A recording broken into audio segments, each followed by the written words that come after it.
Ibn Atha'il As-Sakandari, kita sudah sampai kepada hikmah yang ke-191. Qala Imam Ibn Atha'il As-Sakandari rahimahullah ta'ala nafa'ana Allahu bihi wa bi ulumihi wa bi ulumi masyaikhihi wa talamidatihi fid dharain. Amin.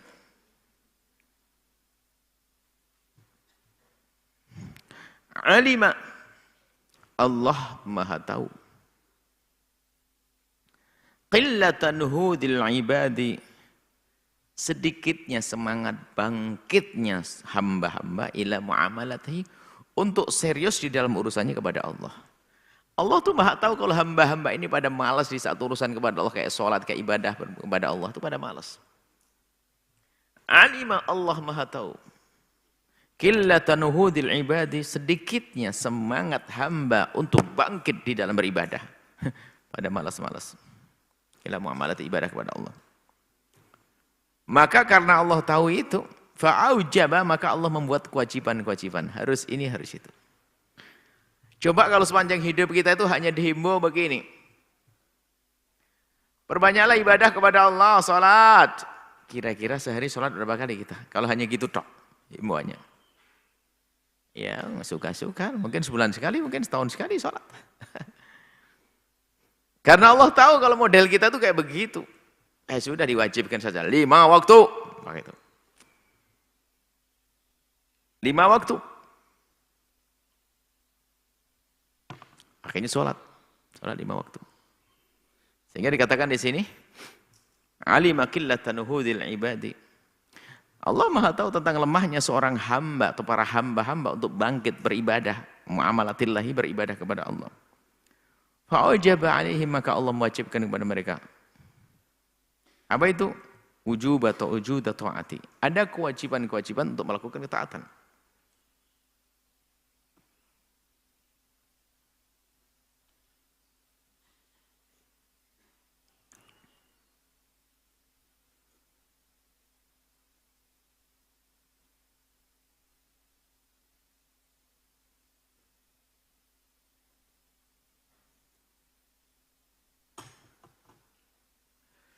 Ngantuk itu nikmat. Tapi kalau terlalu banyak penyakit. Itu ngantuknya, ngantukan santri. Kalau nggak ngantuk nggak bisa enak tidur. Cuman kalau ngantukan kacau. Orang nggak ngantuk susah. Stres barangkali, depresi. Alhamdulillah bisa ngantuk ya. Baik, kita lanjutkan. Ini Allah Maha tahu tentang hamba-hambanya ini pada malas beribadah. Kalau dikasih bebas begitu kayaknya nggak sholat. Ya sudah, kapan-kapan deh. Maka Allah yang Maha Kasih, Allah yang Maha Kasih memberikan kewajiban. Maka kewajiban itu bagi para perindu Allah, pecinta Allah, orang yang kenal Allah, ternyata kewajiban itu adalah dia sadari sebagai kasih sayang. Mereka menggambarkannya, makanya kalau menjalankan sesuatu itu sebagai beban itu akan repot. Wajiban. Tapi kalau dalam irama mendapatkan sesuatu dari Allah, makanya kalau seorang, jangan bicara tentang akhirat dulu deh. Orang bekerja. Kalau pekerjaan itu dianggap sebuah beban, maka dia akan stres. Cuman kalau dia di balik pekerjaannya itu adalah dibumbui dengan kesadaran bahwasanya ini adalah untuk anak dan istrinya, maka dia bekerja sudah tidak capek lagi. Karena apa? Di saat bekerja dia kebayang ada, oh nanti untuk istriku, untuk anakku di rumah. Seorang ustadz di saat mengajar jangan hanya sekedar kewajiban mengajar, saya mau beban kewajiban. Tapi bagaimana merasakan bahasanya ini adalah di balik ini ada pahala, cinta Allah, keridhaan Allah dan seterusnya. Maka ada makom mahabbah, kecintaan kepada Allah itu tinggi banget, sehingga di saat diberi rasa sakit pun ternyata makna kasih, cinta. Sehingga seorang hamba memang bukan makom kita. Kalau kita dikasih sakit ya manusia, kita minta sembuh. Tapi ada sebagian hamba di saat diberi sakit, dia minta sembuh saja bingung karena dia mendengar Bahwasanya dia mendengar riwayat innallaha idza habba 'abdan ibtalah. Oh, ini kan makam tinggi. Allah itu kalau mencintai hambanya akan menguji. Maka di saat diuji dia minta dibebaskan dari ujian takut. Jangan-jangan ini cinta, bentuk cinta kasih sayang Allah kepadaku. Itu kan makam. Makam tinggi. Kasih sayang, cinta. Begitu juga sebetulnya kalau dengan Allah ibadah. Itu kan memang kewajiban-kewajiban. Ditentukan jamnya. Tapi sebetulnya bagi orang yang mengerti makna kasih dan cinta, itu kan keindahan sebetulnya. Untuk memahamkan, kami akan mencoba satu contoh, teman walillahil matsalul a'la, ya, kita membuat contoh untuk mendekatkan pemahaman kepada urusan kita dengan Allah. Sekaligus untuk mengukur apa sih yang ada di hati kita dengan Allah.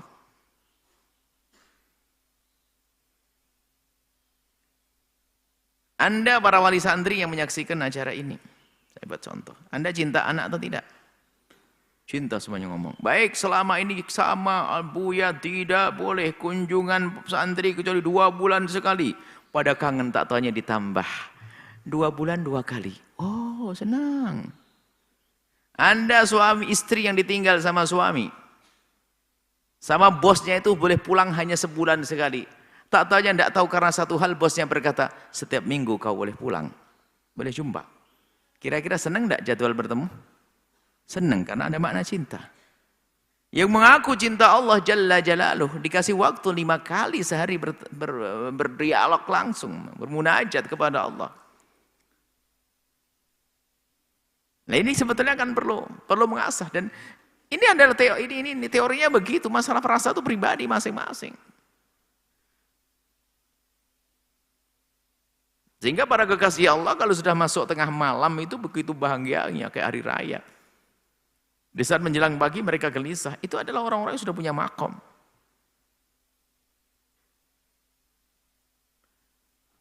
Kalau makom kita ya semoga Allah kita segera naik pangkat lah.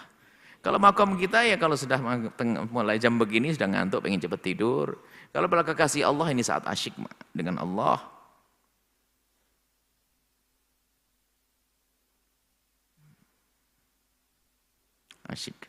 Asyik dengan Allah, ini bahasa Arab, asyik ma'syuk, yang merindu dan yang dirindu itu asyik ma'syuk, yang mencintai dan yang dicintai dengan Allah Subhanahu wa taala. Ya semoga kita disampaikan ke makom itu. Makom di saat tengah malam kita indah dalam beribadah, tahajud itu menjadi satu kenikmatan. Baik. Jadi kewajiban yang Allah berikan bagi para kekasih Allah bukan sebagai beban pada akhirnya. Dianggap ini hadiah. Sehingga dalam bahasa yang selama ini kita dengar, cuman sayang hanya di telinga kita ya. Setelah Nabi Muhammad SAW di Isra' Mi'rajkan mendapatkan hadiah istimewa untuk umatnya. Waduh, hadiah adalah sholat 5 waktu. Itu yang mengerti cinta. Yang tidak mengerti cinta adalah beban sesungguhnya. Cuman bahasa fikih kita adalah bahasa taklif. Baik. Nah, Allah Maha Kasih kepada hamba, yang Maha tahu tentang hambanya ini. Kalau dibiarkan begitu, wah jauh. Maka diberi kewajiban-kewajiban. Wujuda ta'ati. Allah mewajibkan adanya kepatuhan untuk melakukan ibadah. Ditentukan waktunya. Puasa, Ramadan, sholat 5 waktu dan seterusnya. Fasaqahum ilaihi, kemudian Allah yang Maha Kasih dan Maha tahu, saqahum menggiring hambanya tersebut ilaihi kepada Allah, kadang dengan apa? Ini bisalasilil ijabi, dengan rantai kewajiban. Ya kewajiban ini. Dia kalau tidak ada kewajiban bayar zakat, nggak bayar zakat. Dia kalau pelit. Cuman karena dia punya iman, di saat diwajibkan bayar zakat. Sebetulnya itu kan untuk mereka masuk surga.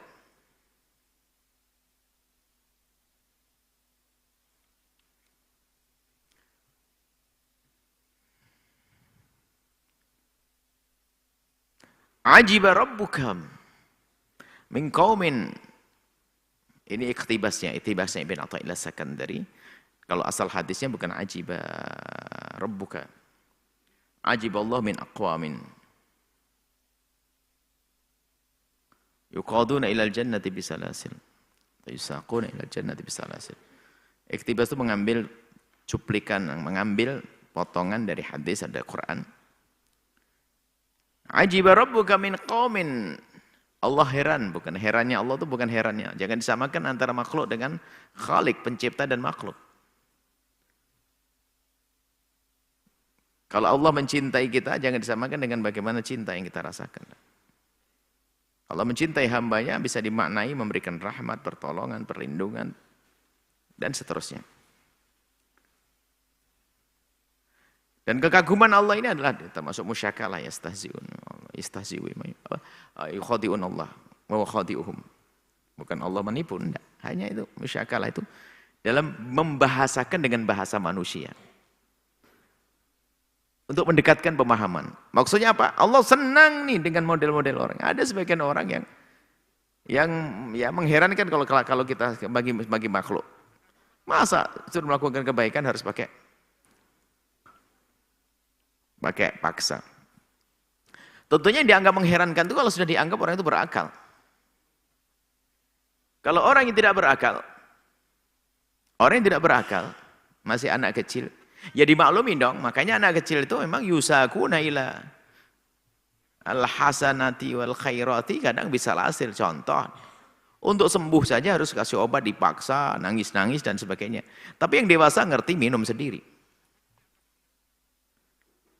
Itu kan orang sadar. Orang sadar di saat diberi obat, bahkan bukan sekedar dia itu diberi langsung mengambil, nah, dia mencari demi kesembuhannya karena dia paham itu. Lah ini kan orang berakal. Tentunya hendaknya kita tuh berakal bukan urusan kesehatan jasad kita, hendaknya kita berakal yang sesungguhnya dengan urusan keimanan di akhirat.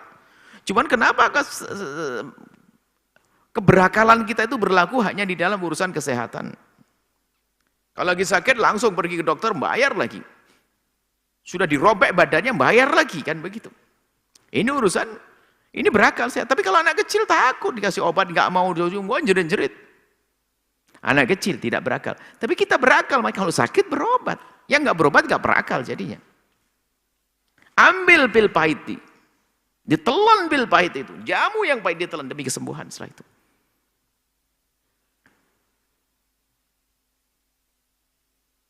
Jadi mana hubb sendiri, ada hubbul akli, ada hubbul atifiyah. Secara akal ya, kamu senang enggak dengan opel itu loh? Dia seorang punya penyakit jantung, lalu ada obat jantungnya. Senang enggak obat ini? Senang apaan itu obat begitu? Senang akli, bukan atifi, bukan uhibbu, aku mencintai dengan obat ini. Oh, enggak ada begitu.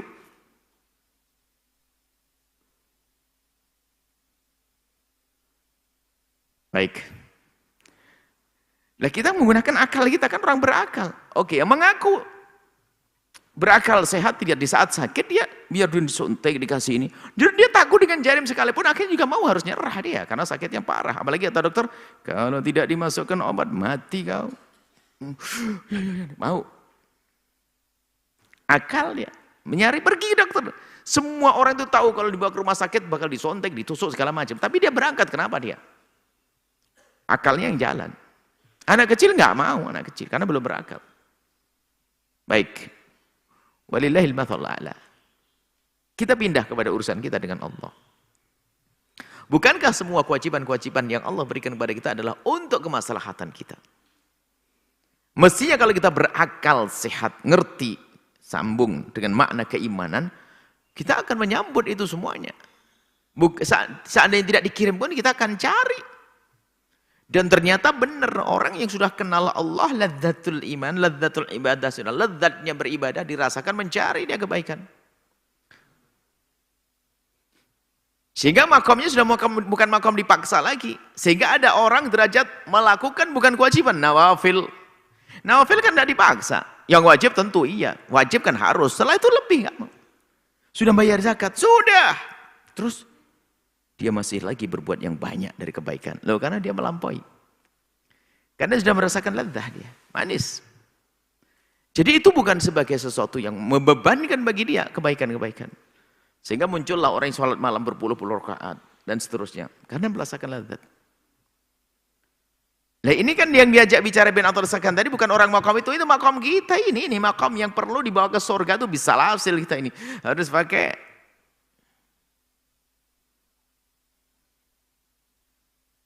Ajib rabbuka Min qaumin yusaquna ilal jannati bisalasil, mengherankan orang itu. Suruh masuk surga aja udah pakai salasil, pakai rantai. Kalau Nabi waktu menyebutkan ajiballahu qauman, ajiballahu min qaumin yuqaduna ilal jannati bisalasil, itu kan kisah tawanan perang itu. Mereka itu lihat, maksudnya apa? Ini mengherankan sekali mereka orang kafir nih. Mau dibawa ke surga harus ditangkap dulu, diikat dulu, diikat dulu, jadi tawanan, baru setelah itu apa? Masuk Islam. Ini yang mengherankan, yuzakun ilal jannati bisalasil. Dan kalau makna lebih luas ya kita ini kadang harus seperti itu.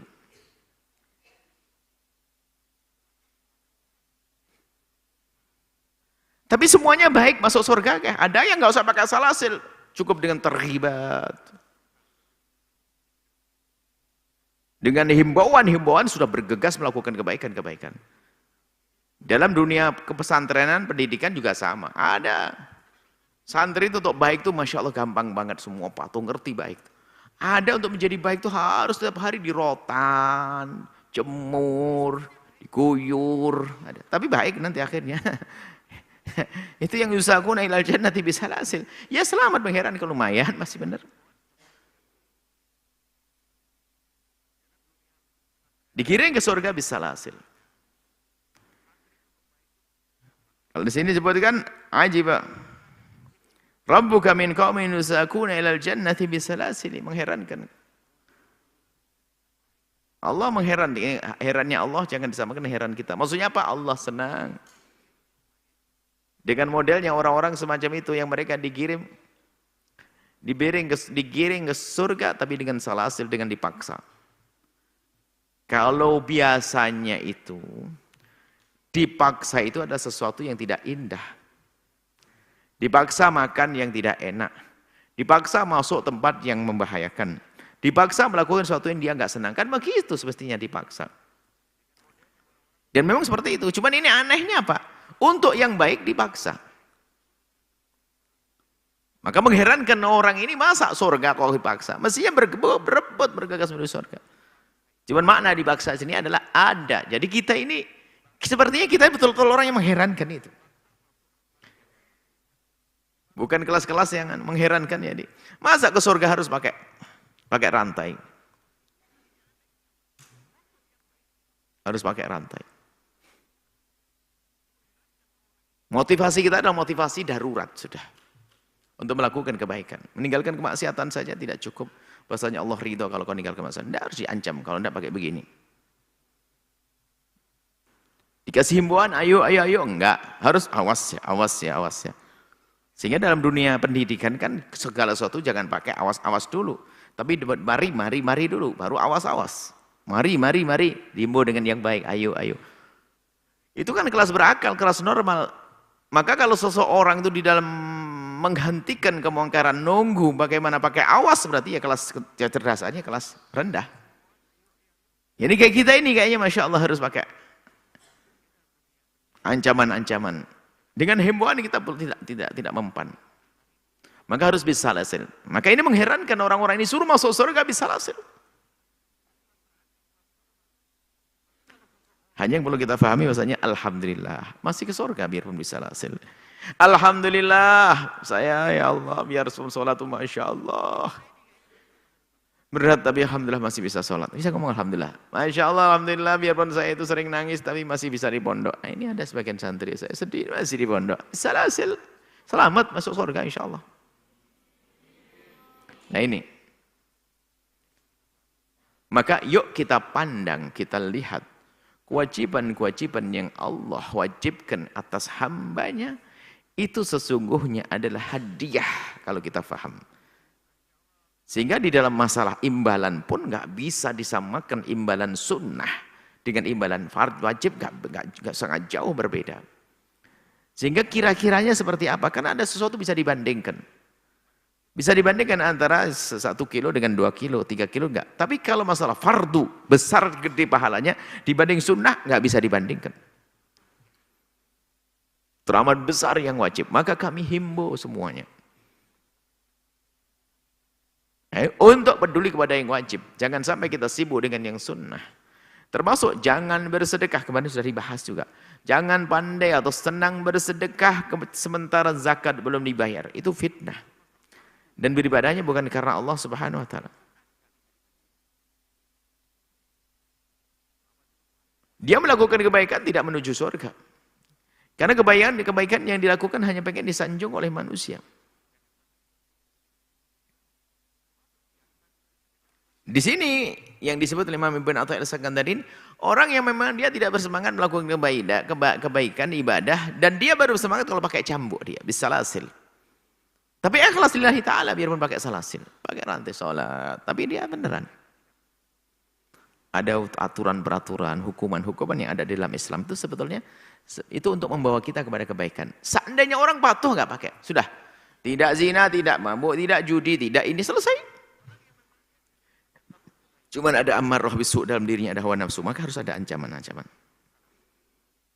Disuruh ke surga dengan tenang, nggak mau, ya sudahlah, ente nggak mau masuk dengan enak. Ayo berbuat baiklah wahai hambaku, jangan lakukan maksiatan. Maksudnya begitu. Biar enak, tapi masih bandel, oke lah. Kalau begitu kamu harus bawa ke surga dengan paksa nih. Bisalasil. Itu termasuk bentuk kasih sayang Allah kepada hamba-hambanya.